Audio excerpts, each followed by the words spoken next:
Mana nih suaranya teman-teman dari MA Patra Mandiri? Kedengeran ya sampai di sini. Oh, jauh banget di Pelaju. Ya.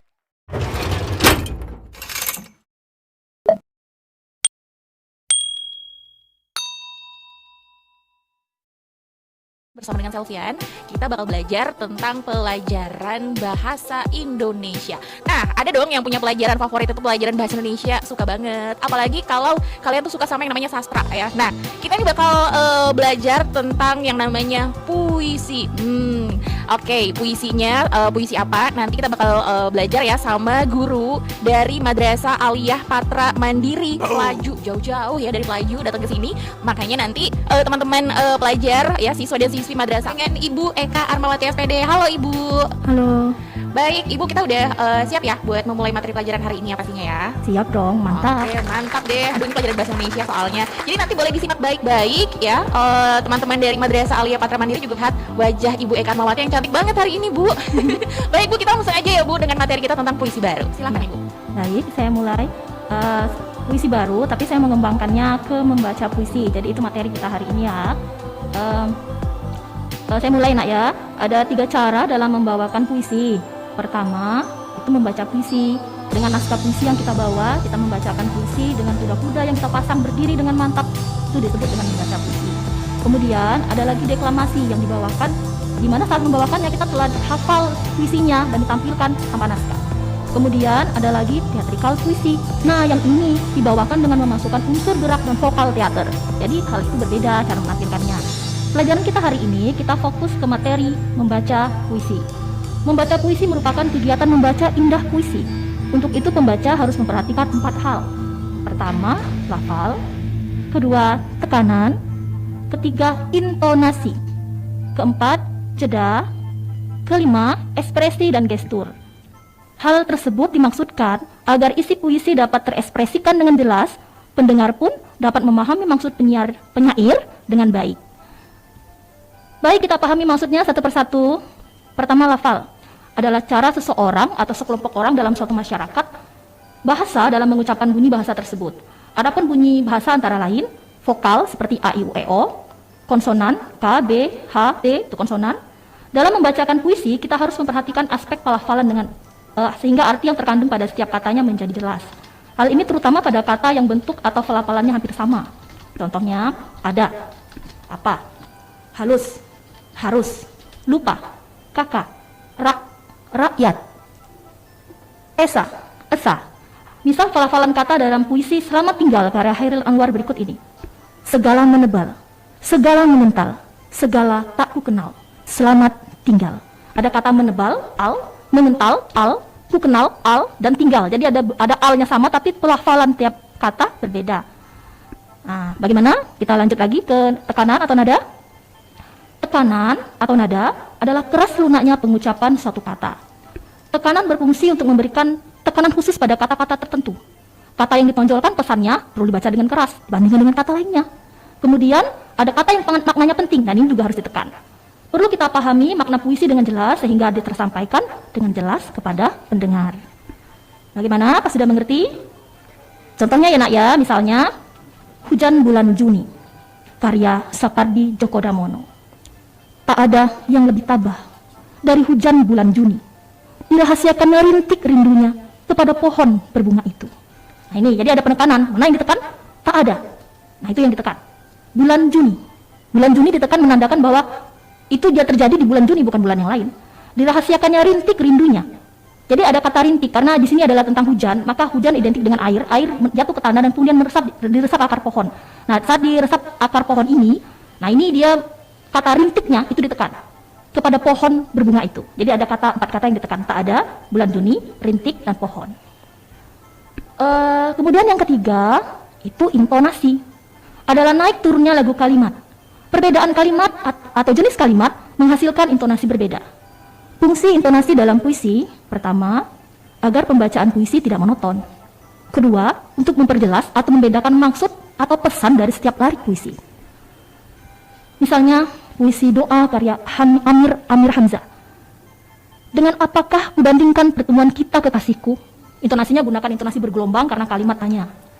Dengan senja samar sepoi, pada masa purnama meningkat naik, setelah menghalaukan panas payah terik. Nah, pada kalimat dengan senja samar sepoi itu masih menggunakan intonasi datar. Pada masa purnama meningkat naik, intonasinya tinggi. Setelah menghalaukan panas payah terik, itu juga tinggi. Jadi ada penekanan karena berkaitan dengan makna puisi. Sepoi, lamban, enak, terasa, itu datar. Meningkat naik memang menaik, jadi intonasinya naikkan. Menghalaukan panas payah terik itu menandakan panas juga naikkan intonasinya. Jadi memberikan makna, intonasi yang kita gunakan itu memberikan makna, menyampaikan makna kepada orang yang mendengarkan puisi yang kita bacakan. Nah, kalau mau belajar intonasi, bisa kalian tambahkan lambang intonasi dalam naskah puisi kalian. Panah lurus datar untuk intonasi datar, jadi lurus saja, ditulis lurus. Panah lurus ke atas, ditulis seperti kita lurus angka 1, lurus ke atas untuk intonasi naik. Dan panah lurus ke bawah untuk intonasi turun. Dengan menuliskan lambang intonasi pada naskah puisi, memudahkan kita membaca puisi dalam intonasi yang baik dan indah. Terus yang keempat sayang ya, kita lanjut, adalah jeda. Jeda adalah hentian arus ujaran dalam pembacaan puisi yang ditentukan oleh peralihan lari. Jeda berpengaruh pada jelas tidaknya maksud satu kata atau lari. Ada 3 jenis jeda. Jeda pendek, digunakan antar kata dalam suatu lari, 1 garis saja. Jeda sedang, digunakan pada bagian-bagian lari yang bertanda koma atau antar frase, juga 1 garis. Jeda panjang, 2 garis, seperti kita tulis garis miring itu 2 garis, digunakan pada pergantian lari.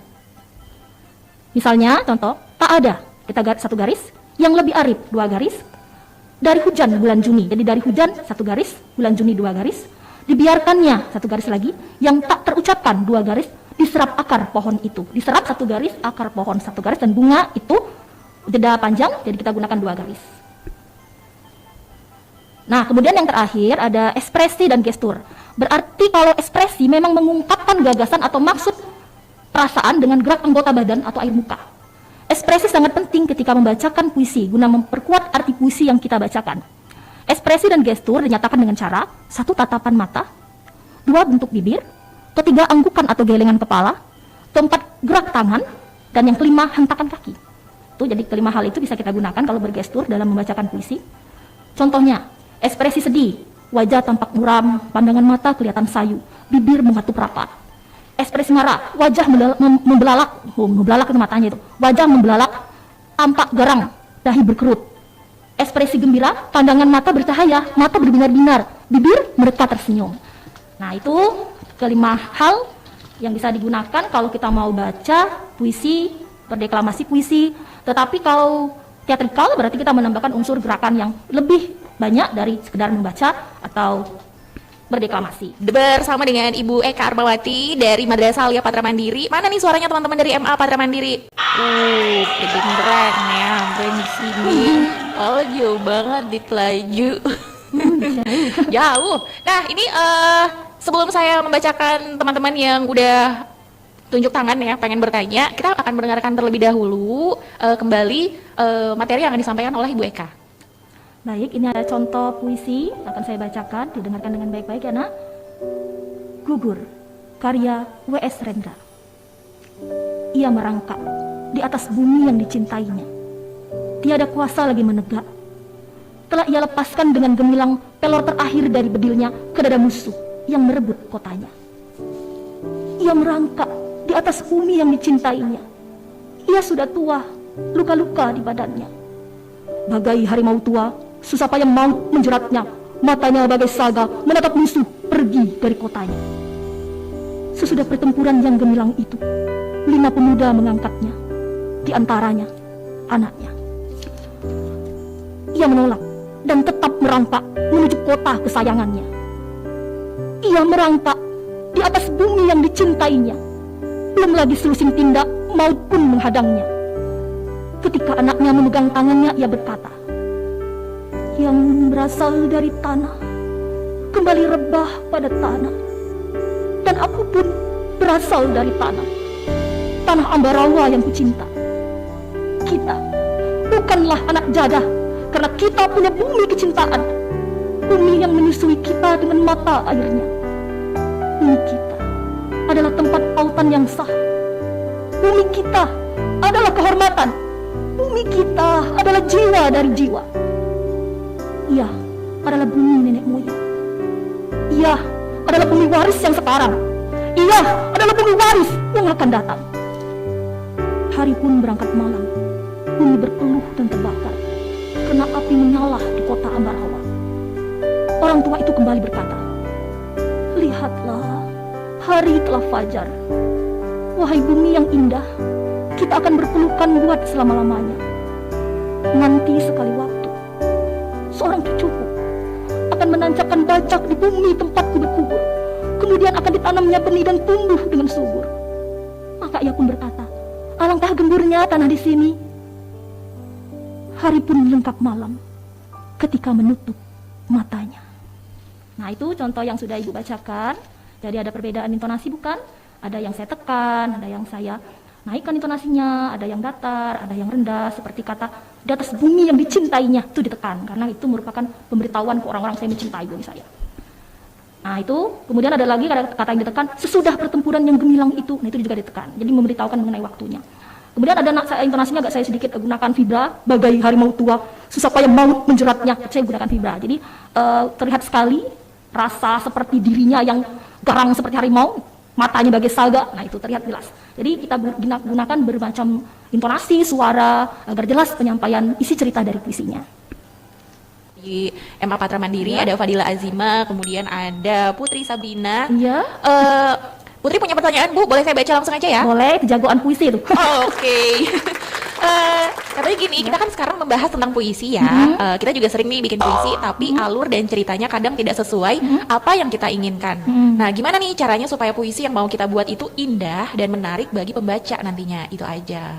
Pertama, tentu saja kau mengalir saja bagai air. Jadi hidup itu indah ya nak, mengalir saja bagai air. Nulis puisi itu jangan kita terpaku dengan harus bikin mengalir saja, apalagi puisi baru. Jadi tidak banyak keterikatan. Keluarkan saja semua pilihan katamu. Nanti setelah itu kau pilih, oh ini pilihan kata yang cocok, ini yang tidak, yang cocok diambil, yang tidak dibuang. Kemudian perhatikan, ada beberapa pilihan kata itu yang mengandung unsur estetika, indah. Nah, yang indahnya itu yang harus kau ambil. Jangan ambil yang tidak, yang bukan yang indah ya. Ambil yang indah, pilihan kata yang indah, memberikan makna yang jelas sehingga apa yang mau kau ceritakan itu bisa tersampaikan isinya. Tema dan tercapai. Selanjutnya ada Ahmad Anggun Sapana, ini kelas 11. Ya, si Anggun itu. Anggun.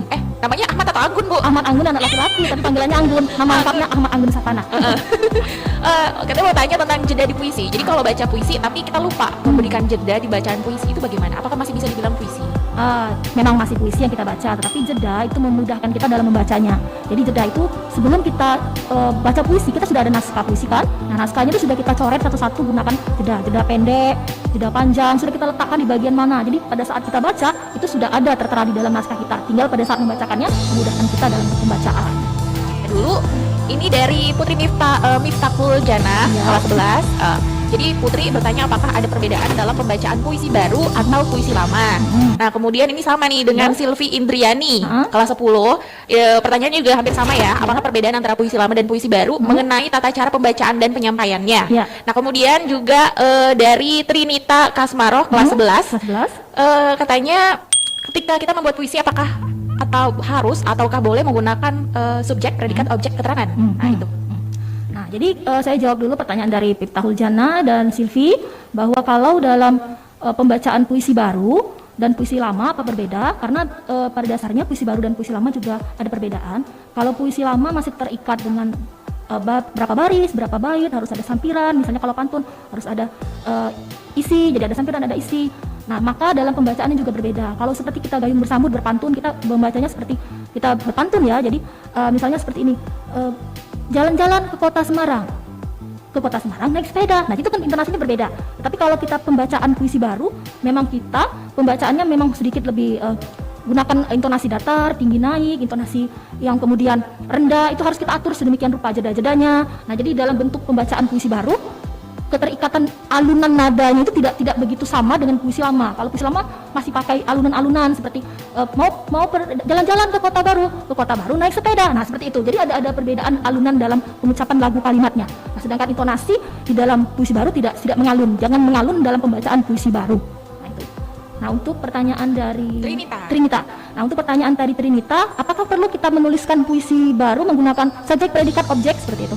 Ya, memang dalam tiap tulisan, dalam kalimat pasti akan ada subjek, predikat, objek. Tetapi di dalam puisi itu mengatakan itu untuk ini, dan penggunaan katanya juga menggunakan makna kata-kata yang bersimbol. Jadi oleh sebab itu mungkin penulisan di dalam puisi itu lebih pendek. Kalaupun menggunakan subjek, predikat tetap harus ada, itu tidak begitu panjang kalimatnya. Ia merangkak, sudah ia subjek, merangkak predikat di atas bumi yang dicintainya, di atas bumi yang dicintainya. Itu sudah masuk ke dalam bentuk kata keterangan di atas bumi. Nah itu, maka dalam kondisi keadaan seperti itu ya tetap ada, hanya saja tidak panjang seperti kalimat dalam paragraf seperti prosa, karena puisi memang menggunakan kata-kata atau kalimat yang bersimbol. Nah seperti itu. Oke, itu jawabannya ya buat Rinita.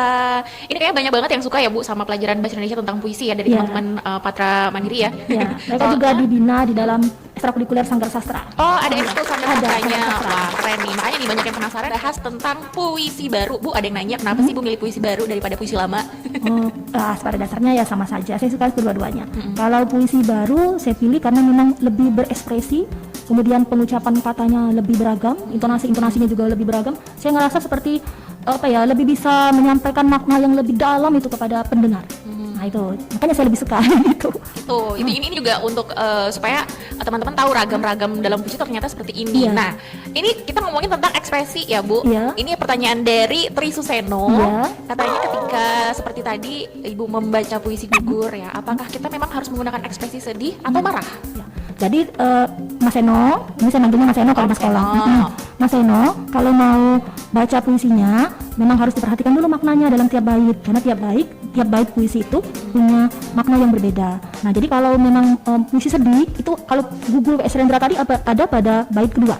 Nah, itu makanya suaranya agak sedikit dipelankan, ekspresinya itu kemudian kita sedikit seperti matanya seperti disipitkan itu ya, matanya seperti disipitkan, kemudian bibir kita mungkin agak sedikit tidak membuka lebar, itu pada ekspresi sedih.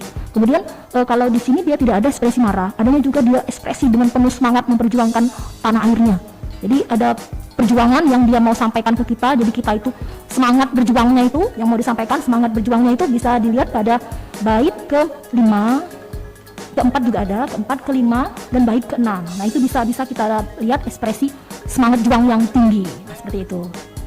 Oke, jadi ekspresi itu emang diperlukan banget ya Bu, ketika kita membaca puisi ya? Ya, kemudian tidak hanya ekspresi tapi gestur juga seperti tangan mengepal, kemudian menunjuk seperti ada kata yang sesuatu kita tunjuk kepada orang di sekitar kita. Nah seperti itu. Jadi kakinya itu jangan ke kiri ke kanan, cukup berdiri tegak saja kalau posisi membaca, tapi beda kalau kita teatrikal. Nah itu kita bisa jalan kalau kita teatrikal, duduk berdiri kemudian seperti kita bersimpuh, itu bisa kita gunakan kalau bentuk teatrikal. Tapi kalau baca puisi, deklamasi puisi tidak, dia berdiri baca puisi pegang naskahnya, sedangkan deklamasi kita hafal. Nah itu.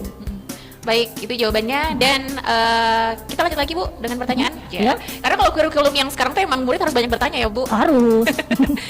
Ada Raffi Yandi kelas 11. Ya. Mau tanya Bu? Ya, Ibu jawab ya. Dalam membaca puisi, apakah perlu penjedaan di setiap kalimat puisi?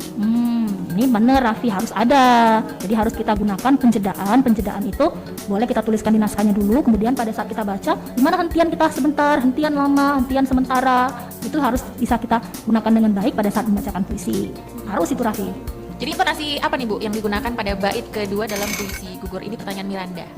Bait kedua dalam puisi gugur, intonasinya ya, itu intonasi yang merangkak, itu intonasi datar. Di atas bumi yang dicintainya, itu intonasinya tinggi. Ia sudah tua, ini intonasi rendah. Luka-luka di badannya juga rendah. Jadi gunakan intonasi pertama datar, kedua agak tinggi, yang ketiga rendah, yang keempat rendah juga. Itu pada bait kedua. Oke. Nah, ini mungkin kalau dipraktekkan, mungkin si Clarissa Putri ini sudah akan disuruh maju ke depan untuk praktek nih ya. Soalnya dia bertanya tentang kayak gini Bu. Salah satu gestur itu kan bisa kita menggunakan hentakan kaki. Nah, ekspresi seperti apa yang dilakukan dengan cara hentakan kaki Bu? Ya tergantung dari puisinya ya, dilihat dulu puisinya. Kemudian pada saat kita menghentakkan kaki itu bisa dengan semangat juang yang tinggi, tadi menghentakkan sedikit kaki boleh. Kemudian marah, pada dalam isi puisinya misalnya ada yang marah, boleh menghentakkan kaki juga bisa. Jadi bagaimana kita menggunakan gestur, sesuaikan dengan makna yang ada dalam puisinya. Jadi sebelum membacakan puisi, kau harus baca dulu, pahami dulu maknanya. Setelah dapat pemahaman isi makna, kemudian baru kau tuliskan jedanya, tuliskan tanda intonasinya, baru kemudian kau siap kuda-kuda baca puisinya. Oke, kuda-kudanya jangan kuda-kuda mau lari Oh, ya. jangan. Lari. kakinya agak dibuka sedikit aja gitu. Nah, gitu itu kuda-kudanya. Oh, kayaknya dia lagi nyoba nih Bu di rumah. Nah, coba Karisa. Coba dicoba ya. Ya, Nah, tapi kalau misalnya kita lupa nih Bu sama teks puisi yang sebelumnya sudah dihafal. Jadi mungkin ketika kita membacakan puisi secara deklamasi tapi nggak pakai teks, itu boleh nggak kita melakukan yang namanya improvisasi? Itu pertanyaan dari Adelia kelas 11. Nah, ini perbedaannya dengan teater. Kalau kita baca naskah dialog di teater, itu bisa tuh kita improvisasi. Tapi kalau deklamasi tidak bisa. Deklamasi memang harus hafal. Itu salah satu syaratnya. Beda kalau kita berteater, berdialog, tidak harus sama persis dengan dalam naskah. Kita bisa improvisasi. Itu kalau teater. Tetapi kalau membacakan dalam bentuk deklamasi, kita hafal. Memang sudah satu bentuk keharusan. Jadi itu ya buat Adelia. Nah, nanti masih ada sedikit lagi ya penyampaian materi dari Ibu. Ya. Setelah itu nanti Ibu akan memberikan tugas benar. ya kepada teman-teman MA Patra Mandiri. Tapi aku baca lagi dulu deh biar nggak pada penasaran Bu sama topik tentang puisi baru ini. Nah, dari Devi Aprianti, apakah pembacaan puisi itu yang namanya ekspresi dan gestur itu sangat penting? Ya, sangat penting karena di situ kita menceritakan sesuatu kepada orang lain ya, kepada pendengar. Jadi kalau kita berekspresi itu sesuaikan dengan maknanya, ekspresikan, gunakan kerutan dahi, gunakan kerutan matanya, hidungnya juga bergerak karena pakai masker hidungnya tidak kelihatan. Ya, jadi hidungnya juga boleh seperti berkerut, itu mulutnya juga seperti kalau mau sedikit buka lebar memang menggunakan mulut pembukaan yang lebar agar vokalnya terlihat jelas, itu bisa. Nah, kemudian bergestur, tangannya itu bisa memberikan pengaruh loh kepada para pendengar makna apa yang mau disampaikan. Tangannya, hentakan kaki itu memberikan pengaruh kepalan tangan. Kemudian menunjuk, ada kata yang pernah saya sama Putri Sabrina itu pernah latihan berdua itu di Sanggar. Ada gunakan intonasi yang seperti naik tangga. Tangan Putri Sabrina naik begini. Begitu. Karena memang harus gunakan intonasi seperti satu tarikan napas yang kita harus seperti orang naik tangga bacanya itu. Jadi ada beberapa kata yang kemudian dia bergerak tangannya seperti itu. Tangannya dari bawah ke atas, kemudian ke bawah lagi berdebung seperti itu, seperti ada bom yang mau dia lempar menggunakan gerakan tangan seperti itu. Jadi itu sangat penting sekali untuk mengekspresikan dan memberikan letak keindahan pada saat kita membacakan puisi. Jadi biar lebih menghayati. Iya, menghayati. Jadi menghayati. Isi ceritanya keluar kalau kita menghayati. Nah, ini pertanyaannya saya gabungkan aja ya Bu. Ini dari Narita Tria kelas 11. Katanya kalau puisi apakah harus wajib menggunakan kata baku atau tidak? Terus kemudian dari mana lagi nih? Nah, Ariel ya, Ariel katanya apa sih perbedaan irama dan rima, terus sama bagaimana cara membuat puisi baru, cara membuat langkah-langkahnya. Kalau kita apa tadi Narita tadi? Mana ya Bu? Ya. Apakah harus menggunakan kata baku atau tidak? Nah, ya. Kalau di dalam menuliskan puisi apakah harus menggunakan kata baku atau tidak? Ya, menggunakan kata baku boleh, tetapi kalau mau menyelipkan beberapa kata dalam bahasa daerah juga tidak apa-apa, asal dimengerti maknanya oleh pendengar. Jadi tidak menimbulkan salah paham, karena kalau kita orang Sumatera, terus yang dengarnya nanti orang dari Jawa mungkin tidak mengerti. Nah, oleh sebab itu diantaranya kita boleh gunakan beberapa kata tidak baku asalkan dimengerti. Nah, itu karena puisi kan bersimbol maknanya, jadi bisa gunakan bahasa baku, gunakan bahasa tidak baku juga tidak apa-apa, tetapi tetap harus bisa dimengerti dan mudah dipahami oleh pendengar. Baik, itu untuk penggunaan kata baku atau tidak ya. Kemudian ada dua tadi, rima atau irama. Nah, rima itu persajakan, jadi ada ABAB, AAA, itu kan bentuk persajakan, ada rima akhir, ada rima aliterasi, ada asonansi. Jadi bentukan persajakan memperindah puisi yang kita buat, dan pada saat membacanya juga jadi lebih indah karena ada persajakan yang memudahkan kita dalam pembacaan puisinya, jadi lebih kesan estetiknya lebih terasa itu ya. Kemudian kalau irama ini semacam bentukan tinggi rendahnya suara, tetapi sebenarnya tinggi rendah suaranya itu sudah ada tertera pada naskah, di mana naskahnya dalam naskah itu sudah bisa kita lihat, oh ini bagian yang ditinggikan nih, oh ini bagian yang direndahkan nih. Kita sudah bisa menebak isinya berdasarkan dari makna yang keluar dari puisi tersebut. Nah, itu dikatakan sebagai irama atau ritme. Nah, itu. Jadi itu perbedaan antara rima sama ritme. Irama ya. Irama disebut juga ritme. Oke, ritme. Terus yang pertanyaan dari Diki Bu, cara membaca puisi yang baik dan benar, cara membuatnya juga, cara membuat puisi. Oh, cara membuat puisi yang baik dan benar. Ya, kalau cara membuat puisi yang baik dan benar, ya kau harus lihat dulu pakai tema apa, topik yang mau dipakai apa. Kau juga bisa melihat lingkungan sekitarmu, keadaan sosialmu. Kemudian di situ bisa kau angkat jadi tema. Setelah punya tema, kemudian kau tuangkan dalam beberapa kata yang pilihan-pilihan kata atau diksi yang berkonotasi, bermajas. Jadi terasa indah. Nah, kemudian seperti saya katakan sebelumnya, mengalirlah bagai air. Tuliskan semua apa yang ada di kepalamu. Setelah dapat, baru kau lihat, kau pilih mana yang cocok, mana yang tidak. Nah, kemudian dari situ kau akan keluar. Ingat, puisi itu mengatakan itu untukmu dan dia bersimbol. Oke. Ya. Jadi itu jawabannya. Ini banyak banget Bu yang udah gabung WhatsApp untuk pertanyaannya. Tapi kita akan membacakan lagi beberapa pertanyaan yang akan disambung dengan pemberian tugas. Iya. Nah tuh. Kalau di dalam kelas udah dari tadi disuruh maju ke depan ya masing-masing. Satu-satu silakan diperagakan cara membaca puisi ya. Tapi ada Nur Masito kelas 10. Apa saja nih Bu yang harus diperhatikan dalam membuat puisi baru? Nah mungkin ini juga bisa dikaitkan dengan pertanyaan dari Ainia Marsha, jenis-jenis puisi baru ya. Jadi kalau apa saja yang kita perhatikan kalau kita buat puisi baru, ya tentu saja kita punya tema, kemudian ada pilihan kata yang tepat, ada juga setelah ada pilihan kata kita perhatikan rima dan ritmenya. Nah kemudian setelah itu kita tuliskan, di dalam penulisan kita perhatikan ada konotasi, ada dalam bentuk gaya bahasa, dan semua itu kita tertuangkan dalam naskah puisi yang kita buat. Nah kemudian apa saja sih jenis-jenis dari puisi baru? Jenis-jenis puisi baru itu berdasarkan dari pengungkapannya ada 3. Jenis puisi baru naratif, kemudian yang kedua lirik, yang ketiga deskriptif. Jenis puisi baru naratif terbagi lagi menjadi balada dan romans. Sedangkan puisi lirik terbagi menjadi elegi, ode, serenade. Sedangkan dalam deskriptif terbagi menjadi satire dan impresionistik. Nah itu jenis-jenis dari puisi baru. Baik, lanjut lagi sama pertanyaan. Ini dari Siti Anissa kelas 10. Ibu, bagaimana cara membedakan kata yang memakai jeda pendek dan jeda panjang? Ya, ini Anissa nih minat puisinya tinggi sekali dia belajar puisi ya. Jadi Anissa, jadi kalau kita mau bedakan mana jeda panjang, mana jeda pendek, kau perhatikan dulu makna puisinya itu. Jadi pada saat kau terima naskah, kau baca dulu sebentar dalam hati, kemudian kalau saya potong pada bagian ini, di tengah-tengah kalimat ini dia memberikan makna apa? Nah itu, jadi misalkan iya merangkak. Jadi kata iya itu sudah saya penggal. Saya penggal satu penggal untuk jeda pendek. Iya merangkak. Jadi ada penekanan pada iya. Penekanan pada iya itu sebelumnya saya penggal dulu iyanya. Merangkak itu saya penggal lagi. Di atas bumi yang dicintainya. Jadi ada makna. Yang merangkak di mana? Oh di atas bumi. Tapi sebelumnya harus saya penggal dulu dari makna itu. Setelah itu baru yang dicintainya. Dia ada kuasa lagi menegak. Dia ada kuasa lagi menegak itu masih satu jeda pendek. Menegaknya itu sudah masuk ke dalam jeda panjang. Jadi karena ada 3 kata yang cukup banyak kita baca dengan beberapa jeda, tarikan napas kita itu, nah maka harus ada tarikan napas yang cukup lama. Tarikan napas yang cukup lama itu lalu dikatakan jeda panjang. Jadi dalam jeda pendek, tarikan napas kita juga tidak begitu panjang. Pada saat jeda panjang, tarikan napas itu juga agak lama. Seperti halnya tanda titik di dalam pembacaan teks, misalnya di dalam paragraf, maka jeda panjang itu merupakan titiknya. Jadi agak sedikit tarik napas dulu, setelah itu baru kita baca lagi. Jadi kita juga harus mempertimbangkan nafas yang keluar dari alat ucap kita sehingga memudahkan kita dalam pembacaannya.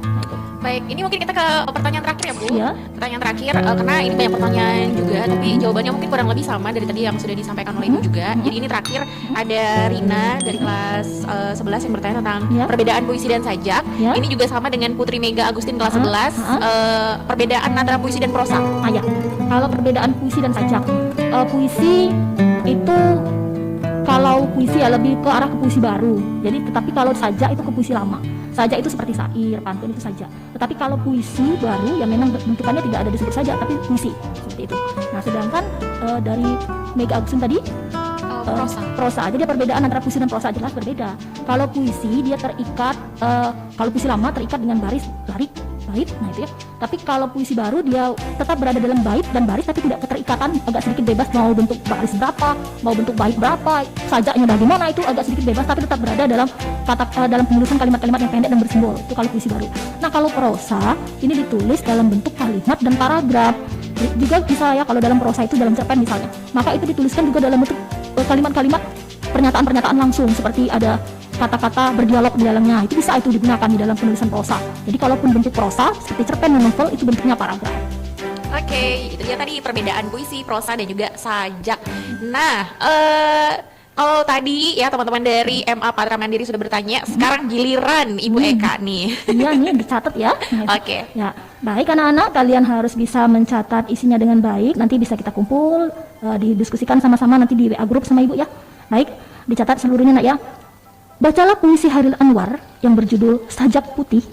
Kemudian tuliskan tanda jeda dan tanda intonasi yang tepat pada naskah puisi Sajak Putih karya Hairil Anwar tersebut. Nah, itu tugasnya. Ini dikumpulinnya kapan Ibu? Bisa besok bisa. Oke. Ya. Jadi itu tugas dari Ibu Eka. Gampang ya dicari ya untuk sajak putihnya Sajak Putih, dari Hairil Anwar. Hairil Anwar. Jadi itu tugas untuk teman-teman dari MA Patra Mandiri. Ini kelas berapa aja, Bu? Ini untuk kelas 10 dan juga kelas 11. Oke, baik. Jadi udah dapat ya untuk pertanyaannya. Tadi ada yang udah bertanya juga di WA. Mana pertanyaannya? Mana tugasnya? Ya, itu tadi sudah.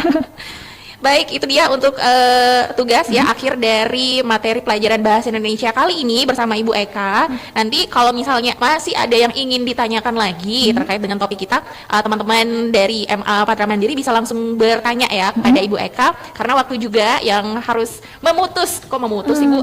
Ya, diputuskan kita. Diputuskan untuk materi kita hari ini. Tapi ini responnya terima kasih banget ya untuk teman-teman dari MA Patra Mandiri. Ini berarti banyak banget Bu yang suka sama materinya atau gurunya nih? Saya rasa mungkin guru dan materinya ya. Soalnya ada yang WA juga tadi pas ngasih pertanyaan, I love you Bu Eka, kayak love gitu. you too. Love you so much. Kalau cinta sama Bu Eka, tugasnya dikerjakan dong. Harus Nah, dong. harus terus dikumpulkan nanti tugasnya ya. Dan ini berarti kita sudah usai Bu untuk pembelajaran hari ini. Ya. Terima kasih banyak untuk Bu Eka sudah sempatkan hadir di sini. Dan mudah-mudahan apa yang sudah disampaikan oleh Ibu ini benar-benar bisa ditangkap oleh teman-teman MA Patra Mandiri. Sekarang juga mereka lagi belajar di rumah aja ya Bu. Dan terima kasih juga untuk pihak sekolah dari MA Patra Mandiri ya. Sukses buat Ibu Eka, juga buat teman-teman dari MA Patra Mandiri semuanya, jangan lupa tugasnya. Ya, harus itu. Dan kita sudahi dulu